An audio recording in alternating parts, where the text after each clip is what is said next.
Goeiemôre vriende, ons is die Here innig dankbaar dat hy vir ons deur nog 'n onbekende nag gedra het, dat hy vir ons vars verkook en nuut laat opstaan het om die nuwe dag in sy naam tegemoet te gaan. Miskien is u vanmôre so 'n bietjie ongesteld, miskien voel u nie te goed nie, dan bid ek dat die Here vir u met wysheid sal bekragtig om ook in tyd van beproewing, in tyd van stryd, in tyd van siekte, werklik die oë te rig na hom, want hy is die Here, die God van hemel en aarde, wat ons nooit sal begewe en nooit sal verlaat nie. Nou vriende, ons gaan vanmôre aangaan met ons reeks wat handel oor die 10 gebooie. Ek het vir u gesê, dit is baie belangrik om te sien dat die 10 gebooie in die Ou Testament net so herhaal word in die Nuwe Testament met die uitsondering van die 4de gebod, die onderhou die Sabbat. En ons gaan later sien hoe die Sabbat van toepassing is op die kind van die Here in die Nuwe Testament, maar dit is die enigste gebod in die 10 gebooie wat nie herhaal word nie. Dit is deel van die wet van die Here, hierdie 10 gebooie, dit is vir ons gegee, en die 3de gebod waarby ons vanmôre gaan stilstaan, sê vir ons, jy mag die naam van die Here jou God nie uitelik gebruik nie, want die een wat sy naam uitelik gebruik sal nie ongestraf bly nie. Exodus 20:7 in die Engelse vertaling sê, do not misuse my name. En hierdie gedagte, vriende, van die misbruik van God se naam is iets wat alledaags in ons lewe gebeur. Ons kan die televisie aansit en ons sien hoe die Hollywoodsterre die naam van die Here uitelik gebruik. Ons sit die televisie aan, ons sien hoe die sportsterre die naam van die Here uitelik gebruik. Ons sien hoe mense wat die nuus lees, ons sien hoe mense wat 'n berig en verslag gee oor 'n bepaalde saak die naam van die Here uitelik gebruik. Ag vriende, daar is haas 'n mens nog wat nie die naam van die Here uitelik gebruik nie. Jy hoor dit onder ou mense, onder jong mense, onder kinders. En die Bybel sê vir ons baie duidelik, ons mag nie oneerbiedig praat van hierdie God of sy naam uitelik gebruik of sonder eerbied gebruik nie. Kom ons kyk na 'n paar maniere hoe mense dit doen, wat die Bybel daaroor sê, hoe dit op ons van toepassing is en die waarskuwing wat geld. Nou vriende, mense gebruik in die eerste plek die naam van die Here uitelik deur dit as 'n kragwoord te gebruik. Nou, daar is mense wat kwaad raak, of hulle is verbaas, of is geskok oor iets, en dan gebruik hulle sommer die naam van die Here uitelik. Met ander woorde, hulle sal God se naam gebruik sonder om met God te praat in die gebed, sonder om 'n getuienis te lewer oor wat God in hulle siele gedoen het. Hulle gebruik maar net hierdie naam om so 'n bietjie uiting te gee aan die seer wat hulle het, of miskien die ervaring wat hulle gehad het, die skok of wat ook al oor hulle lewe gekom het. Sommige mense gebruik hierdie naam van die Here om meer krag aan hulle stelling te gee wat hulle wil maak. En ander gebruik het sommer maar net elke dag in hulle alledaagse gesprek en hulle kom dit nie eens meer agtig nie. Glo my, ons moet al familielede daarop gewys het. Luister, jy kan nie die naam van die Here so gebruik nie. Hulle gebruik dit al so algemeen dat hulle nie meer agterkom dat hulle die naam van die Here gebruik nie. Vriende, daar is mense wat vir jou sê, maar as 'n mens die televisie moet afsit, of jy moet 'n boek toemaak, of miskien 'n TV-program wat jy gekyk het, of 'n sportprogram wat jy gekyk het, moet ophou kyk as jy die naam van die Here gebruik, gaan jy niks kyk nie. Nou, dan is dit goed, dan kyk jy eerder niks nie. Dis belangrik dat God se naam geëer sal word. Romeine 1:32 sê, mense wat al ken hulle die verordeninge van God goed, dat die wat sulke dinge doen, die dood verdien, die dinge nie alleen self doen nie, maar ook hulle goedkeuring skenk aan die wat dit doen. As jy kyk hoeveel kampvegters onder die Christene daar is, wat hierdie saak van die naam van die Here uitelik gebruik aan betref, is dit eintlik skokkend. Daarom moenie die Here se naam gebruik as 'n vloekwoord of as 'n kragwoord of om bietjie meer krag aan jou stelling te gee nie. 'n Tweede gedagte wat baie duidelik na vore kom, vriende, ons kan die naam van die Here uitelik gebruik as ons van God iets sê wat in stryd is met die Bybel. Daar is baie mense wat sê hulle is gered, maar hulle praat van die ou baas daarbo, of die man daarbo. Of hulle lees die Bybel en jy praat met hulle oor teologiese kwessies, en ek dink in besonder aan die saak van die uitverkiesing wat so duidelik in die Bybel na vore kom, en dan sal hulle vir jou sê, man, as hierdie God dan so onregverdig is, wil ek hom nie dien nie. Of hulle praat van, hoe kan God so onregverdig wees, en wie gee hom die reg om sekere dinge te doen en nie te doen nie? Veral wanneer die Bybel sê, Jakob lief gehad en hy het Esau gehad.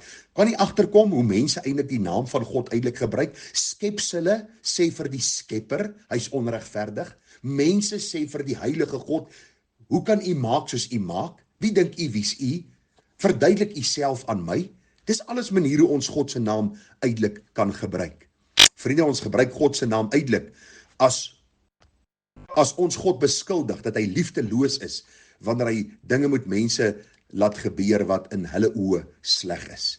Dis hartseer om te sien hoe mense dan die Bybel misverstaan. En kom ek lees gou vir u wat staan in Romeine 9 vers 13. Soos geskrywe is, Jakob het ek lief gehad en Esau het ek gehaat. Nou sê Paulus, wat sal ons dan sê, is daar miskien onreg by God? Nee, stellig nie, want aan Moses sê hy, ek sal barmhartig wees oor wie ek barmhartig wil wees, en my ontferm ook oor wie ek my wil ontferm. So hang dit dan nie af van die een wat wil, of van die een wat loop nie, maar van God wat barmhartig is. Want die skrif sê aan Farao, juis hiervoor het ek jou laat optree, dat ek in jou my krag kan toon, en dat my naam verkondig kan word oor die hele aarde. So is hy dan barmhartig oor wie hy wil wees, en hy verhard wie hy wil. Jy sal dan vir my sê, waarom verwyd hy dan nog, en wie kan sy wil weerstaan, maar tog, o mens, wie is jy wat teen God antwoord? Met ander woorde, wie is jy wat jou mond oopmaak teen God? Wie is jy wat vinger kan wys na God? Wie is jy wat vir hom raad kan gee? Die maaksel kan tog nie vir die maker sê, waarom het jy my so gemaak nie, of die pottebakker het nie mag oor die klei, of het die pottebakker nie mag oor die klei om my dieselfde klomp, die een voorwerp tot eer en die ander tot oneer te maak nie. Vriend, die tyd het aangebreek dat God weer God sal wees, en ons weer mens, en dat ons plek sal ken. Ons gebruik die naam van die Here eintlik as ons God beskuldig van iets waarvan ons eintlik niks weet nie. Nog 'n manier hoe ons God se naam eintlik kan gebruik is, ons bely ons behoort aan hom en ons leef nie tot sy eer nie.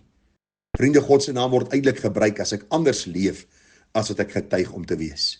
Ons dink aan Jesaja 48 vers 9, om my naam ontwil vertraag ek my toorn, en om my roem ontwil bedwing ek my ten goede, om jou nie uit te roei nie. Kyk, ek het jou gelouter, maar nie so silwer nie, ek het jou beproef in die smeltkroes van elende, om my ontwil sal ek dit doen, want ag, hoe is my naam ontheilig, en ek sal my eer aan geen ander gee nie. Vriende, is net kinders van die Here wat die Here se naam kan ontheilig. Daarom sê Esegiel 36:23, en ek sal my groot naam heilig, wat onder die nasies ontheilig is, wat julle onder hulle ontheilig het, en die nasies sal weet dat ek die Here is, spreek die Here van die leerskare, as ek my in julle voor hulle oë as die heilige laat ken. Ons kan die Here se naam eintlik gebruik wanneer ons lewe op 'n manier wat dan nie tot eer van sy naam is nie. Vriende, ek gebruik God se naam eintlik as ek verander lieg in 'n saak en ek sê ek beloof dit is so. En ek kan vir u gou lees wat sê die Bybel vir ons baie duidelik oor hierdie saak. Jy sien, die Here sê, ek sê vir julle sweer hoegenaamd, nie by die hemel nie, omdat dit die troon van God is, ook nie by die aarde nie, omdat dit die voetbank van sy voete is. Laat julle ja, ja wees en julle nee, nee. Dit beteken nie dat ons nee eet mag aflê in 'n hof of daardie dinge nie, maar wat hierdie saak vir ons eenvoudig leer is, mense sê, vriend, wat ek nou sê is die waarheid, en God is my getuie. Ek roep God in as my getuie, en ek sweer op my ma se graf, hierdie ding is die waarheid. Vriende, dis die manier hoe ons die naam van God uitelik gebruik. En is hierdie gebod nog van toepassing op ons? 100% ja. Want die Bybel leer vir ons, dat ons nooit God se naam uitelik mag gebruik nie, maar dat ons moet bly bid, laat u naam geheilig word. Laat u koninkryk kom, en laat u wil geskied. Romeine 8 vers 15 sê, want julle het nie ontvang 'n gees van slawerny om weer te vrees nie, maar julle het ontvang die gees van aanneming tot kinders, deur wie ons roep, Abba, Vader. Daarom is dit belangrik, vriende, dat ons sal sien, dat ons hierdie naam moet hoogag, dat ons hierdie God moet eer, dat ons hierdie God moet sien as die een wat ver bo ons denke is, dat ons homself geopenbaar het in die woord, maar dat ons nie alles van hom kan verstaan, en dat ons nie sommer net uitsprake teen hierdie God sal maak, of sy naam sal gebruik as 'n vloekwoord of in 'n alledaagse gesprek nie, maar dat ek hom sal eer vir die God wie hy is, die heilige van Israel, die God van Abraham, Isak en Jakob, wat in sy seun Jesus ons met homself versoen het, en wat vir ons dan ook sy gees gegee het, wat in ons harte woon en wat uitroep, Abba Vader. Daarom, wil ek afsluit met die woorde van 1 Timoteus 1:17, aan die koning van die eeue, die onverderflike, onsienlike, alleenwyse God, kom toe die eer en die heerlikheid tot in alle ewigheid. Amen. Mag die Here ons genade gee, vriende, dat alles wat ons sê en doen, die naam van die Here sal heilig. Mag ons versigtigheid aan die dag lê, dat ons nie maar net ondeurdagte woorde sal spreek, en dan die naam van die Here sal ontheilig, deur sy naam uitelik te gebruik nie. Mag die Here ons seën met wysheid en met krag, en mag die Here ook vir ons genade gee, om te eer deur ons lewens. Groete vir u, mooi dag verder, tada.